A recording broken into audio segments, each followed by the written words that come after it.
If you want to know how a child or really any vulnerable person falls into just a catastrophic crisis, Hmm. the absolute worst person you could ask is a Hollywood director. Yeah, they get it wrong almost every time. Right.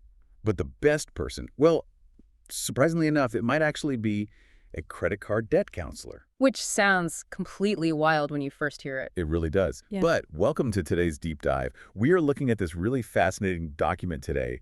It's titled Series 4, What a DSL Can Learn from a Debt Counselor. And just to set the stage for you, if you aren't familiar with the acronym, a DSL is a designated safeguarding lead. Yeah, right. That's a person in a school or maybe a charity or an organization whose entire professional life is just dedicated to protecting children. Exactly, protecting children and vulnerable individuals from, harm, abuse, exploitation, all of that. And it's just such an incredibly heavy responsibility, right? Absolutely. And at first glance, pairing that profound, deeply human role with the mechanics of financial debt management seems almost absurd. Yeah, I mean, you have one person dealing with trauma and child protection and emotional safety. Right. And then the other person is dealing with what? Mortgage arrears and compounding interest and collections agencies. It's just a total mismatch, or so it seems. Exactly. But our ultimate goal in this deep dive is to look past that surface level mismatch, right? We're trying to examine the underlying human psychology. Right, because human behavior under pressure is, well, it's kind of universal, isn't it? Yeah, it really is. We are going straight to the heart of how people behave under intense, suffocating pressure. And that's regardless of whether that pressure is, a looming bankruptcy or a severe personal threat. Okay, let's unpack this, because the very first thing this document does is just completely dismantle the myth of the overnight disaster. Which is such an important point. It really is. Like, we all have this cinematic expectation of emergencies, you know? Yeah. We think the alarm bells are going to ring and the dashboard will just flash red. Right, like everything goes from perfectly fine to an absolute catastrophe in a matter of seconds. Exactly. But this source introduces a concept we really need to look at closely. It calls it the debt counselor principle. And what's fascinating here is the sheer predictability of human avoidance. Avoidance is a great word for it. Yeah, because the debt counselor principle is built on this really harsh reality. A debt professional almost never meets a client on the first day of their financial trouble. Right. They aren't sitting across from someone the afternoon they overspend on groceries or, I don't know, miss a single utility payment. Exactly. They are meeting that person after months or sometimes literally years of mounting silent pressure. It's wild to think about. The crisis is just snowballed through dozens of tiny, almost imperceptible decisions to just, look the other way. Yeah, it's the psychology of the unopened envelope sitting on the kitchen counter. Oh, man, I feel that. There is late fee inside, so you don't open it today. Right, and then tomorrow you delete the notification from your banking app without even reading it. You just completely avoid the reality. And the document maps this exact behavioral pattern directly onto the role of the safeguarding lead. It does. It argues that serious safeguarding emergencies rarely begin with some dramatic, undeniable event. Right. Just like that compounding unpaid bill, the danger actually emerges through very small boundary crossings. Yeah, low-level changes in routine and an emotional strain that just ticks upwards so slowly it is nearly invisible to the casual observer. And that invisible strain is what makes the role of a DSL so incredibly difficult, isn't it? Oh, absolutely. You are essentially looking for symptoms of a condition that the person suffering is, they're actively trying to hide from you. Yeah, they don't want you to know. Exactly. The source offers this really strategic reframe for professionals, which is that we must understand that safeguarding crises are fundamentally cumulative, not sudden. Cumulative, so it builds and builds. Right. What appears to the adults in a school or an organization as an out-of-the-blue explosion of bad behavior is actually the end of the line. Like, say, a straight-A student suddenly starting a fight, or completely withdrawing from their entire friend group. Yeah, that's just the final breaking point. Internally, for that student, the pressure cooker has been whistling for a very long time. I keep picturing a house with a hidden plumbing problem. Oh, that's a good analogy. Yeah, it's like a ceiling collapsing from a slow pipe leak. To the person who happens to walk into the living room on the exact day the drywall caves in, the disaster looks entirely sudden. Right, they're just completely shocked. Exactly. But the reality is that the plaster has been quietly rotting behind the paint for like 6 months. Yeah, the leak was always there, just dropping water 1 millimeter at a time. And the document even lists what those initial drops of water look like for a student. It isn't a massive cry for help, it's just gradual emotional deterioration. A slight shift in peer groups, maybe. Or progressive, quiet isolation. Right. Or forgetting a gym bag 3 days in a row, Mm. or laughing a little too loudly at something that just wasn't funny. It's an accumulation of these micro changes.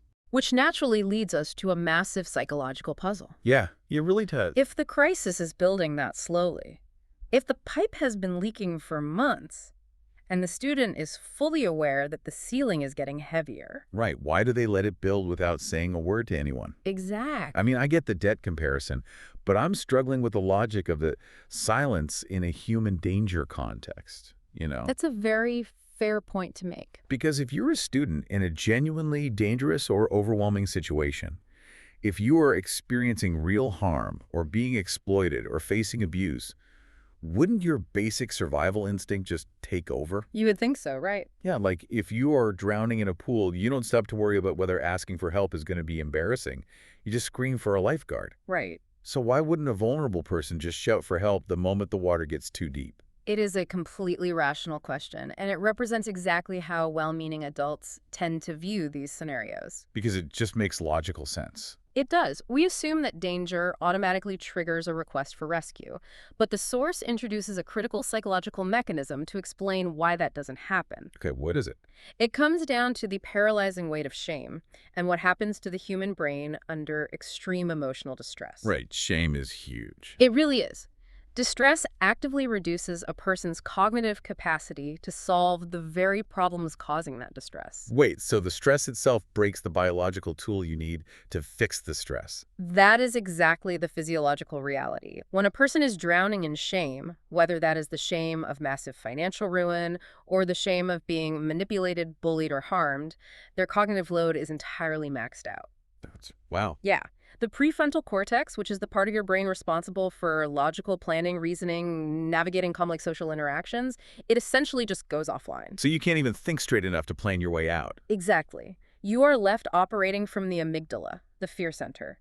And the fear center is looking at the adults around you and calculating risk. Okay, so in the financial world, debtors delay asking for help because the fear center tells them that admitting bankruptcy will result in intense judgment. Right. And the complete loss of their social standing. And the translation of that fear into the safeguarding world is just, honestly, it's really heartbreaking. It is. A student avoids disclosing that they are in danger because their fear center is screaming that they will be punished. Yes. They are terrified of disappointing the adults who trust them. Or they worry they won't be believed, or that speaking up will somehow destroy their family, ruin their reputation among their peers, or, just make the abuse worse.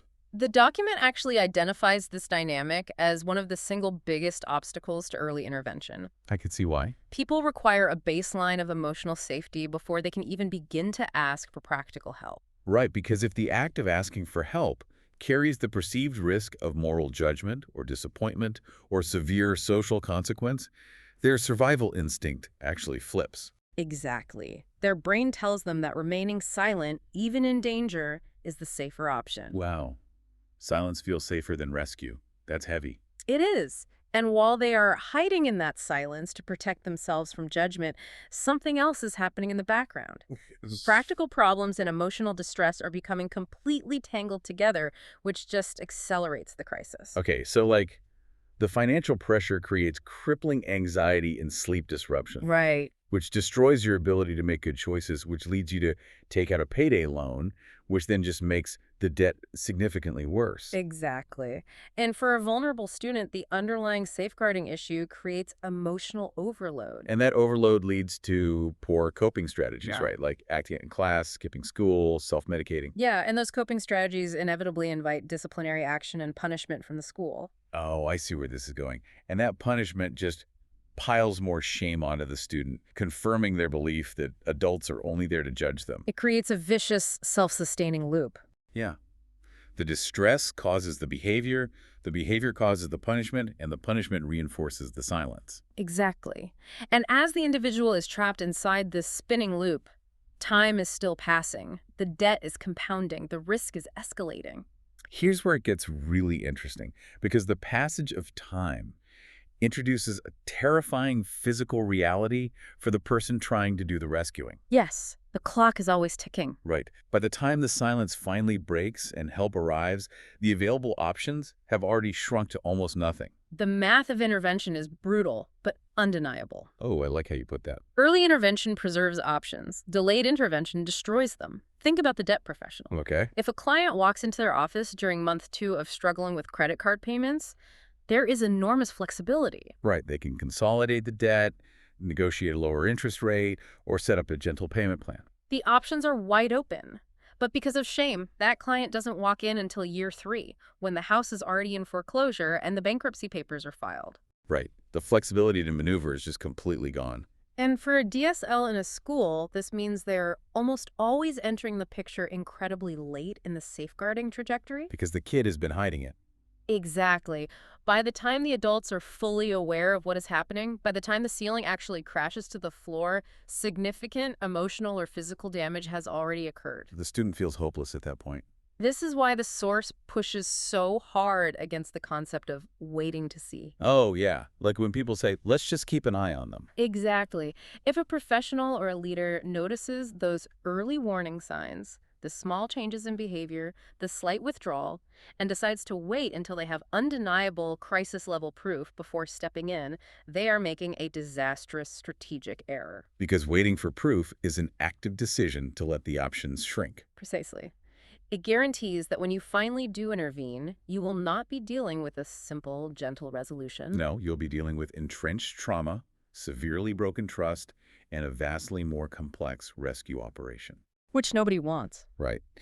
I really appreciate the power of the debt comparison to highlight the timeline and the psychology of avoidance.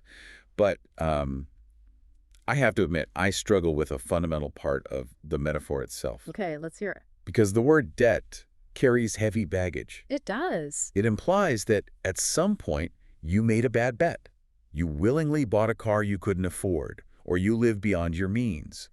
There's an inherent element of personal responsibility in financial debt, even if the broader economic system is unfair. Right, I see what you're saying.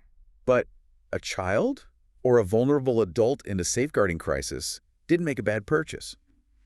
They are very often victims of external circumstances entirely outside their control. Yes. So treating them like someone who is just bad at budgeting their life feels really dangerous. As much as I love this analogy, I have to push back there. And that is a crucial distinction, honestly. The authors of the document actually address this head-on in a section they call the honest bit. Oh, okay. So they know the metaphor has limits. They do. They draw a very hard line regarding where this analogy must end.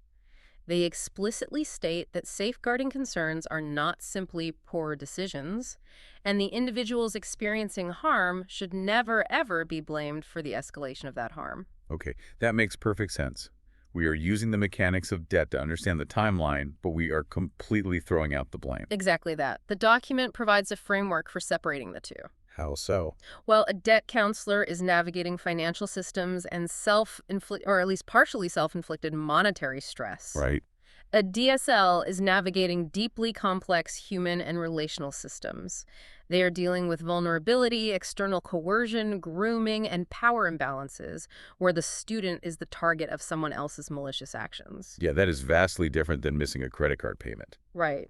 If you impose the concept of fault onto a safeguarding victim, you are actively doing harm. Because imposing blame is the exact fuel that feeds the shame cycle we just talked about. If a leader treats a safeguarding concern like a bad financial choice that needs to be scolded, they are just reinforcing the exact psychological barrier that keeps vulnerable people silent. Which raises a really important question for leadership. Yeah, what's that? If we understand how these crises slowly accumulate, and we recognize that shame is the primary barrier keeping the leaks hidden, how do we actually fix the plumbing? Right. How do we stop the ceiling from caving in? Exactly. Well, the source points toward the nature of our everyday conversations. It argues that calm, entirely non-judgmental conversations are the key to reopening possibility. Yeah, think about a highly effective debt counselor. Right. They don't look at a client's disastrous bank statements and say, how could you be so stupid to buy this? Exactly. They stay calm, they completely remove shame from the room, And they focus purely on establishing safety and mapping out the next practical steps. And a safeguarding conversation has to be designed with that exact same intent, right? Reducing fear and restoring agency. Yes, because when a human being is in crisis, their primary sensation is powerlessness. Giving them emotional breathing space is the critical first step toward intervention. That makes a lot of sense. The psychological reality is that people are infinitely more likely to engage honestly when they do not feel morally judged for the situation they find themselves in. So what's the practical approach here? The document outlines it clearly. Professionals must listen without immediate criticism, deliberately separate the individual's core identity from whatever difficult behavior they might be exhibiting, and focus entirely on creating safety. And a strong culture doesn't just pull out these non-judgmental techniques when the major alarm bells ring. No, they can't afford to wait for that. Right.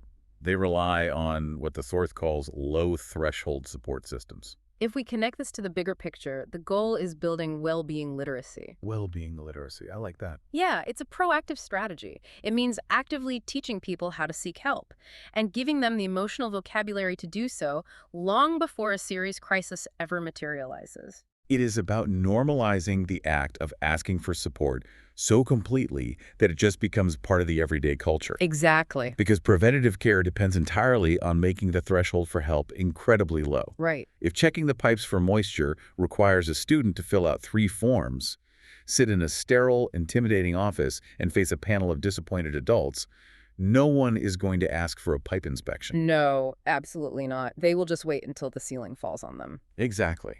The foundation has to be casual, emotionally safe, everyday adult relationships. The true test of a system isn't how well it responds to a disaster. It is how emotionally safe it is for someone to ask for help when the problem is still small. That is so well said. So what does this all mean? Let's bring it all together. Yeah, if we pull all these threads together, the core message of this deep dive is a demand for a radical shift in how we view and respond to emergencies. A huge shift. Right. Crises do not arrive with a sudden explosion. They arrive quietly. They are built on months of delay, fueled by fear, and cemented by shame. They are the result of small, desperate decisions to stay silent. Exactly. Decisions which slowly and inevitably narrow the future until the person feels completely trapped with nowhere left to go. This requires a profound mindset shift for anyone in a position of care, leadership, or management. Yeah. The document leaves us with a reflection that completely flips the script on how adults typically react to a sudden disclosure. Because when a massive hidden problem finally comes to light, our instinctual, very human reaction is often just frustration. Right. We look at the wreckage and we want to ask the person, why didn't you just tell me sooner? Why didn't you say something months ago? Because from our vantage point, we see the mess, and we know how easily we could have fixed it if we just had more time. But the source insists that we must stop asking that judgmental question. We have to redirect that scrutiny inward. I love this part. Instead of asking the individual why they stayed silent, we must ask the systemic question. What was it about our environment, our relationship, or our culture that made it feel too difficult or unsafe for you to ask for help sooner? That is such a crucial pivot. It shifts the responsibility of safety away from the person in crisis who is already biologically overwhelmed and places it back onto the environment. It demands that we ask, how did we fail to make you feel safe? And I want to take the document's central challenge and pose it directly to you, listening to this deep dive right now. Yes, think about this in your own life. Think about the environment you create. How much risk, harm, or profound struggle in your own setting is currently being quietly carried alone because the people around you fear judgment, embarrassment, or letting you down. And let's push that even further. Okay. Take this concept entirely outside of the context of schools or formal organizations for a second. Think about your own personal life. That's a good point. It applies everywhere. It does. Look at your workplace dynamics, your close friendships, or your family relationships. What small leaks are you currently hiding out of shame right now? Oh, well, yeah. What are the quiet struggles you are pretending aren't there? Exactly, hoping they somehow fix themselves before they turn into a massive flood. And most importantly, who in your life could you safely disclose them to today before your options disappear? That is an incredibly powerful thought to leave on. The longer we hide the leak, The heavier the ceiling gets and the harder it is to repair. It really is. Thank you so much for joining us on this deep dive. We hope this unexpected comparison helps you look at the quiet crises in your own world a little differently, and maybe encourages you to check your own pipes. Keep learning, keep asking questions, and stay curious.